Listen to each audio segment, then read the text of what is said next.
بسم اللہ الرحمن الرحیم صلی اللہ علی النبی الامی وعلی آلہ واصحابہ وبارک وسلم۔ شکر کا مقام بہت بلند ہے اور اس کی اہمیت بہت زیادہ ہے اور اس کا درجہ بہت اعلیٰ ہے۔ خواتین و حضرات، شکرانہ نعمت تب ہی ممکن ہے جب ہمیں نعمت کا عرفان ہو، نعمت کا ادراک ہو۔ اگر نعمت کا پتہ نہیں، نعمت کا عرفان نہیں، نعمت کے بارے میں جانتے نہیں، تو ہم صحیح معنوں میں شکر ادا نہیں کر سکتے۔ ہمیں روکا گیا اور ہماری توجہ اس بات کی طرف دلائی گئی کہ تم امت محمد صلی اللہ علیہ وسلم ہو اور تم سے کثرت اعمال کا تقاضا نہیں، اور نہ تم اس قابل ہو، اور تمہاری کمزوریاں تو پہلے سے طے تھیں۔ صرف تمہیں یہ اعزاز دیا گیا، تمہیں نوازا گیا کہ تم آخری امت ہو اور نبی آخر الزماں صلی اللہ علیہ وآلہ وسلم کی امت ہو۔ اس لیے تمہیں یہ اعزاز دیا گیا کہ اگرچہ اعمال تمہارے تھوڑے ہوں گے لیکن درجہ تمہیں، اجر تمہیں اس سے کہیں زیادہ دیا جائے گا۔ اس لیے اللہ تعالیٰ نے ہمارے اوپر یہ مہربانی فرمائی ہے نبی آخر الزماں صلی اللہ علیہ وآلہ وسلم کی امت ہونے کے سلسلے میں کہ اعمال ہم تھوڑے کریں گے لیکن مہربانیاں ہم پہ زیادہ ہوں گی۔ تو کیا اجر دیا جائے گا؟ کیا کریں گے؟ ہم صرف شکر ادا کریں گے۔ اور شکر پہ کیا ملے گا؟ اللہ رب العزت قرآن میں فرماتا ہے لَإِن شَكَرْتُمْ لَأَزِيدَنَّكُمْ، اگر تم شکر کرو گے تو میں تمہیں اور زیادہ دوں گا۔ اب رب کا انداز دیکھیے، طرز تکلم دیکھیے کہ تم صرف دی ہوئی نعمتوں پہ شکر ادا کرو، دی ہوئی نعمتوں پہ شکر ادا کرو، پھر میں اپنی نعمتیں کم نہیں ہونے دوں گا، ملٹیپلائی کر کے تمہارے پاس اور تمہارے طرف واپس لوٹاتا چلا جاؤں گا۔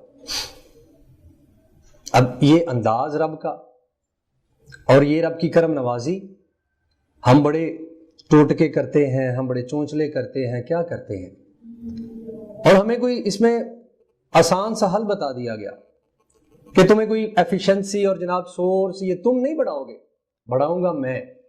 تم نے کیا کام کرنا ہے؟ تم نے صرف اتنا کرنا ہے، شکر تو صرف اس کا شکر ادا کرنا ہے۔ اور جب شکر ادا ہوگا، جس انداز سے اور جتنا بہتر شکر ادا کرو گے، میں اپنی نعمتیں اتنے ہی بہتر انداز سے تم پہ لوٹاؤں گا۔ خواتین و حضرات، ایک ہوتا ہے سائل، ایک ہوتا ہے سخی۔ ہم ساری مخلوق، سارے لوگ ہم سائل ہیں۔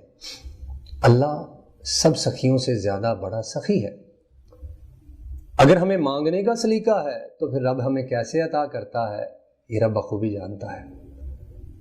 اگر کوئی سائل کسی سخی کے دروازے پہ جائے اور وہ صدا لگائے اور اس سخی کو، دینے والے کو، گھر والے کو وہ صدا پسند آئے تو بدلے میں اس کی سوچ سے زیادہ اسے عطا کرتا ہے، اس کی سوچ سے زیادہ اسے دے دیتا ہے، اسے خوش ہوتا ہے، اسے صدا پسند آتی ہے اور اس کی سوچ سے زیادہ دے دیتا ہے۔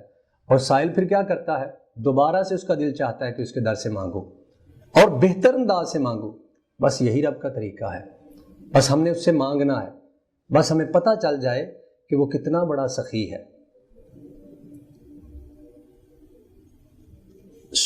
سلطان سکندر یا سکندر اعظم آپ کہہ لیں، اس کی بارگاہ میں اس کے پاس ایک شخص آیا اور آ کے کہتا ہے سکندر مجھے کوئی پیسہ دو۔ مانگنے والا تھا، فقیر تھا۔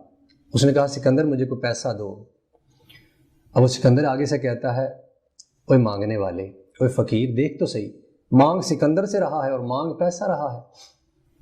وہ سائل آگے سے، وہ فقیر آگے سے کہتا ہے اچھا پیسہ نہیں تو پھر حکومت دے دو۔ سکندر آگے سے کہتا ہے پہلے مجھے نہیں دیکھا اور پیسے کا سوال کر دیا، اب حکومت مانگ لی ہے، اب اپنے آپ کو نہیں دیکھا۔ تو جو ہم مانگ رہے ہیں، جو ہم سوال کر رہے ہیں، ہمیں دیکھنا چاہیے کہ ہم کس سے مانگ رہے ہیں اور کس بارگاہ سے مانگ رہے ہیں۔ اگر تو ہمیں اللہ کے بڑے ہونے کا یقین ہے اور اس نے جو اعلان فرمایا ہے لئن شکرتم لازیدنکم، یہ بتانا چاہتا ہے کہ قادر مطلق، رازق مطلق، دینے والی ذات صرف اللہ کی ہے۔ جب اس نے یہ واضح طور پہ اعلان کر دیا تو ہمارے لیے تو اور کوئی در بچتا نہیں، اور کوئی دروازہ بچتا نہیں، ہم پھر کیوں پریشانی میں مبتلا ہیں؟ اب جتنا بڑا سخی ہے اس انداز سے اس کی بارگاہ میں سوال کرنا ہے۔ سلطان محمود غزنوی کے دور میں ایک بندہ بیمار ہو گیا، طبیب آیا اس کے علاج کے لیے۔ جب اس نے بیماری کو دریافت کیا تو اسے پتہ چل گیا کہ یہ اس کا علاج کرنا ہے۔ جب اس نے اس بیمار آدمی کو کہا کہ تمہارا علاج میرے پاس ہے اور میں کر دیتا ہوں، میرے پاس وہ ساری اشیاء اور ادویات موجود ہیں، صرف ایک چیز کی کمی ہے اور وہ شہد ہے، کسی جگہ سے شہد لے آؤ تو میں تمہارا علاج کر دیتا ہوں۔ وہ گیا، دروازے پہ جا کے اس نے صدا لگائی، تھوڑا سا شہد چاہیے تھا لیکن نہ ملا۔ آخر کار وہ سلطان محمود غزنوی کے دروازے پہ آیا اور اسے سلطان کا غلام جو ایاز تھا وہ ملا۔ دروازہ کھولا، اس سائل سے پوچھا تو سائل نے آگے سے کہا کہ مجھے تھوڑا سا شہد چاہیے دوائی کے لیے۔ ایاز نے کہا میں سلطان سے اجازت لے لوں، پوچھ لیتا ہوں پھر آپ کو دے دیتا ہوں۔ وہ سائل، وہ جو ایاز تھا، سلطان کے پاس گیا اور جا کے کہتا ہے کہ ایک سائل آیا ہے، بیمار ہے، مریض ہے، اسے تھوڑا سا شہد چاہیے، تو آپ کا کیا حکم ہے؟ سلطان نے کہا وہ کتنا مانگ رہا ہے؟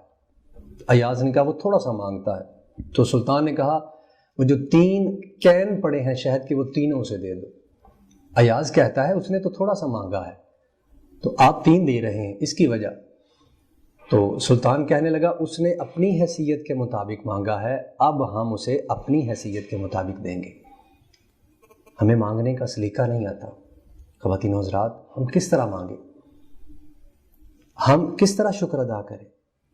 اور اس نے تو قرآن پاک میں جا بجا مقام پہ یہی فرمایا ہے، اور بلکہ حدیث مبارکہ نبی پاک صلی اللہ تعالی وسلم نے ارشاد فرمایا کہ جو بندہ اس شخص کا مرتبہ جو کھانا کھائے اور کھانا کھانے کے بعد صرف شکر ادا کرے، اس کا مرتبہ اس شخص کے جیسا ہے کہ جو روزے دار ہو اور صابر رہے۔ اندازہ کرے۔ اور حضرت عبداللہ ابن مسعود کی حدیث روایت کرتے ہیں کہ شکر جو ہے، شکر ایمان کا نصف ہے۔ اگر کوئی بندہ شکر ادا کرتا ہے تو گویا اس کے ایمان کا نصف ہے۔ اتنی نوازشیں، اتنی کرم نوازیاں ہم پہ ہیں، لیکن ہم سے مانگا کیا رب نے؟ شکر ادا کرنا۔ جس وقت یہ مال بندے کے پاس آتا ہے، دولت آتی ہے، سارا کچھ آتا ہے، تو پھر بندہ اعتراض کرتا ہے، احراز کرتا ہے۔ اب اس کے لیے قرآن پاک کی یہ آیت مقدسہ جب نازل ہوئی کہ جو لوگ سونے چاندی کو اپنے پاس جمع کرتے ہیں، والذین یکنزون الذھب والفضہ، سورہ توبہ کی آیت نمبر 34، حضرت عمر فاروق رضی اللہ تعالیٰ عنہ سرکار کی بارگاہ میں عرض کرتے ہیں یا رسول اللہ یہ آیت آئی ہے سونا چاندی کو جمع کرنے والی، تو اس کے بارے میں تو حکم آ گیا کہ جو لوگ جمع کرتے ہیں آگے ان کے ساتھ کیا معاملہ ہوگا، تو یا رسول اللہ ہم کیا کریں، ہم کیا جمع کریں، کیا ہمارے لیے بہتر ہے؟ تو نبی پاک صلی اللہ تعالی علیہ وسلم نے فرمایا کہ متاع دنیا، جو دنیا کی چیزیں ہیں، ان میں سے 3 چیزوں پہ قناعت کرو۔ ایک، کوشش کرو کہ تمہاری زبان ذاکر ہو، دوسرا یہ کوشش کرو تمہارا دل شاکر ہو، اور تیسرا تمہارے پاس جو بیوی ہے وہ مومنہ ہو۔ جب یہ چیزیں تمہارے پاس ہوں گی تو بخود تمہاری زبان سے کلمہ شکر ادا ہوگا، تمہارا دل اللہ کا ذکر کرے گا، تمہاری زبان اللہ کا ذکر کرے گی۔ جب یہ چیزیں ہوں گی تو رب اپنی نعمتیں تم پہ انڈھیلتا چلا جائے گا۔ اب خواتین و حضرات، اگر قرآن پاک کی یہ آیات جو شکر والی ہیں ان کو اکٹھا کیا جائے تو بخوبی آپ اندازہ لگا سکتے ہیں۔ یہ مختلف مقامات پہ سورہ ابراہیم میں اللہ رب العزت نے فرمایا لئن شکرتم لازیدنکم، سورہ نساء میں فرمایا ما یفعل اللہ بعذابکم ان شکرتم، اور سورہ البقرہ آیت نمبر 152 میں اللہ رب العزت نے فرمایا واشکروا لی ولا تکفرون۔ ان کو اکٹھا کر لیں تو جہاں پہ شکر کا لفظ آیا ہے ساتھ میں کفران نعمت کا بھی تذکرہ ہے کہ میرا شکر ادا کرو، ولا تکفرون، اور نہ شکری نہ کرو۔ دوسرے مقام پہ ما یفعل اللہ بعذابکم ان شکرتم، رب کا انداز دیکھیے، اے میرے بندو رب نے تمہیں عذاب دے کے کرنا کیا ہے، ان شکرتم، اگر تم شکر ادا کرو گے۔ اور تیسری آیت میں لئن شکرتم لازیدنکم، اگر تم شکر ادا کرو گے تو میں اپنی نعمتیں تم پہ زیادہ کروں گا. وَلَئِن كَفَرْتُمْ إِنَّ عَذَابِي لَشَدِيدٌ. اور اگر تم ناشکری کرو گے، میری دی ہوئی نعمتوں کی ناقدری کرو گے، تو پھر میرا عذاب بڑا سخت ہے.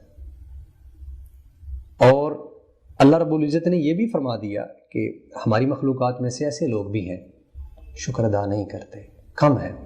سورہ السبا میں آیت نمبر 13 میں اللہ رب العزت نے فرمایا وَقَلِيلٌ مِّنْ عِبَادِيَ الشُّكُورُ. تھوڑے بندے ہیں جو میرا شکر ادا کرتے ہیں. کیوں؟ اس کی کیا وجہ ہے؟ نعمتیں اللہ کی نہیں ہیں، یہ مالک نے ہم پہ نہیں دی. اور یہ کیوں نہ شکری ہوتی ہے؟ اصل میں اس میں بات یہ ہے اور اس میں راز یہ ہے کہ جس وقت اللہ رب العزت نے شیطان کو اپنی بارگاہ سے مردود قرار دیا تھا، نکالا تھا، تو شیطان نے ایک چیلنج کیا تھا رب کی بارگاہ میں. وہ چیلنج کیا تھا؟ وہ یہ تھا کہ وَلَا تَجِدُ أَكْثَرَهُمْ شَاكِرِينَ. اے اللہ تو نے مجھے مردود قرار دیا ہے، مجھے اپنی بارگاہ سے نکالا ہے، لیکن تیرے بندے اکثر جو ہیں ان میں سے شاکر نہیں ہوں گے، شکر ادا نہیں کریں گے. اب جو لوگ اللہ کی دی ہوئی نعمتوں کی قدر کرتے ہیں، شکر ادا کرتے ہیں، تو گویا رب کی بارگاہ اور رب کی رحمت کے حصار میں آ جاتے ہیں. اور جو ناشکری کرتے ہیں گویا کہ وہ شیطان کو راضی کرتے ہیں. اب یہ بندے کے اپنے اوپر ہے کہ یا تو وہ اللہ کو راضی کر لے یا وہ شیطان کو راضی کر لے. تو جہاں جہاں شکر کا لفظ آیا اس کے ساتھ ساتھ ناشکری کا لفظ بھی آیا. تو گویا کہ جو شکر ادا کرتا ہے وہ رب کی نعمتوں پہ اور رب کی رحمت پہ راضی ہوتا ہے، رب کے دیے ہوئے پہ راضی ہوتا ہے. اور جو ناشکری کرتا ہے وہ رب کو راضی نہیں کرتا، وہ شیطان کو راضی کرتا ہے. اب یہ بندے کے اپنے اوپر ڈیپینڈ کرتا ہے کہ وہ شیطان کو راضی کرے یا رب رحمان کو راضی کرے. پیغمبر نے رب کی بارگاہ میں عرض کیا کہ اے اللہ یہ جو غم ہے اس پتھر سے دور کر دے. اللہ تعالیٰ نے اپنے پیغمبر کی دعا قبول فرمائی، اس پتھر سے اس غم کو دور کر دیا. دوبارہ جب اللہ کے پیغمبر اس جگہ سے گزرے تو دیکھا کہ اس پتھر سے پھر پانی جاری ہے. اب رب کی بارگاہ میں عرض کرتے ہیں اب یہ کیا معاملہ ہے، اب کیوں پانی جاری ہے؟ تو پتھر آگے سے عرض کرتا ہے اے اللہ کے پیغمبر پہلے میرا رونا غم کی وجہ سے تھا، اب میرا رونا شکر کی وجہ سے ہے کہ اللہ تعالیٰ نے مجھ سے غم کو دور کر دیا. حضرات محترم، ہم چاہتے ہیں اور ہم میں سے ہر کوئی بندہ یہ خواہش کرتا ہے کہ ہمارے پاس نعمتیں ہوں، اولاد ہو، مال ہو، سب کچھ ہو، لیکن اللہ تعالیٰ نے اس کا آسان سا، بالکل آسان سا حل بتا دیا. لَئِن شَكَرْتُمْ لَأَزِيدَنَّكُمْ.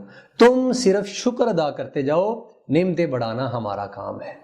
تو ہر بندہ اپنے بزنس میں آگے بڑھنا چاہتا ہے، ترقی چاہتا ہے، تو اللہ تعالیٰ نے آسان سے اس کا قلیہ بتا دیا، حل بتا دیا. کیا کہ تم رب کا شکر ادا کرو گے تو میں کبھی اپنی نعمتیں کم نہیں ہونے دوں گا. اس لیے حضرات محترم ہمیں چاہیے کہ اللہ کا شکر ادا کریں اس کی نعمتوں کا. پھر اللہ تعالیٰ دیکھیے کیسے ہمیں مالا مال کرتا ہے اور اپنی نعمتیں ہم پہ انڈھیلتا چلا جاتا ہے. والسلام ورحمۃ اللہ وبرکاتہ.